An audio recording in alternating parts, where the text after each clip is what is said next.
Oh yeah, I forgot to mention, this is why I believe that all of these, since they all have nervous system, they're all a nervous system. Okay, that's why the heart has nerves in it, because it's essentially its own being that was merged into, which is in the nervous system, or the cnidarian, and merged into an octopi.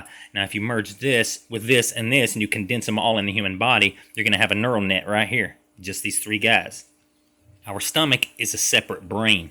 Although it evolved first, along with the mouth and the anus, because all life is a fungi. It's bacterial. It's a consumer. It has to consume the energy that it uses to be able to stay alive. So the mouth, the teeth, and the anus are going to be the first three things to evolve once it becomes a multicellular being, or advanced organism, so to speak, because these are multicellular. This is also where we're going to inherit our colonial organism. Okay, so most of these, like say, colonial organism, polyps. Now, all of our body is cells, organisms, but a lot of them are different cells, but part of the same organism itself. And all of these different cells are going to communicate with each other.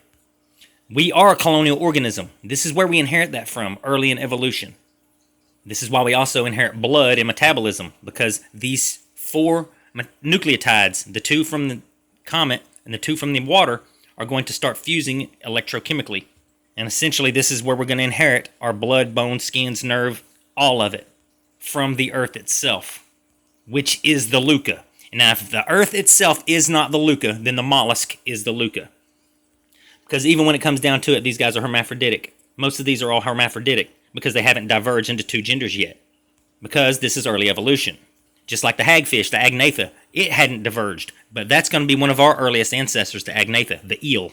And ultimately, it's going to mutate small limbs and evolve into what eventually is going to become a proto-mammal, which is the ichthyosaur, over about 200 to 300 million year period. From about 550, 600 million years ago to about 250 to 300 million years ago.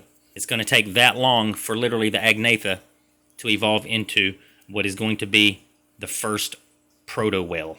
Then the whale starts to step out onto land through the pinniped species. Oh yeah, just throwing this out here, thymine has 66 atoms, and it's the one that was uracil in RNA that became thymine, becoming DNA.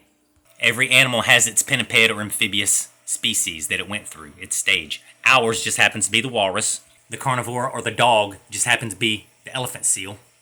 And the sea lion species ultimately became felines.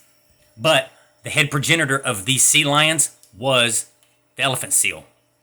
So the large animal produces a sub-progenitor, which progenites, as the head progenitor progenites too. And it works with the laws of thermodynamics, largest to smallest.